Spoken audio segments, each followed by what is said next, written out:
ACAT Burundi publie une déclaration concernant les récentes mesures de libération de détenus observées depuis la fin de l'année 2025.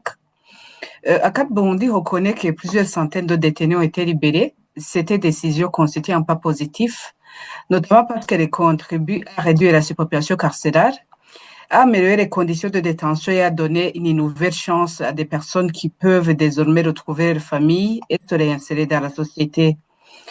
Toute mesure qui va dans le sens de l'humanité et du respect de la dignité des détenus mérite d'être saluée. Cependant, ACAT Burundi exprime également des préoccupations sérieuses car les critères ayant guidé ces libérations n'ont pas été rendus publics d'abord. Puis l'absence de transparence alimente des interrogations et peut créer un sentiment d'injustice au sein de la population. Lorsque des décisions aussi importantes sont prises sans explication claire, cela peut fragiliser la confiance envers les institutions judiciaires. Plus préoccupant encore, certains détenus qui ont déjà purgé la totalité de leur peine ou qui ont été acquittés par les tribunaux ne sont pas toujours libérés. ACAT Burundi a donné certains cas illustratifs pour montrer cette situation. Cette situation soulève une question fondamentale, celle du respect de la loi et des décisions judiciaires. Maintenir en détention une personne qui a terminé sa peine ou qui a été déclarée innocente constitue une atteinte grave au principe de justice. ACAT Burundi attire l'attention sur les détenus vulnérables, notamment les personnes malades, âgées ou vivant avec un handicap.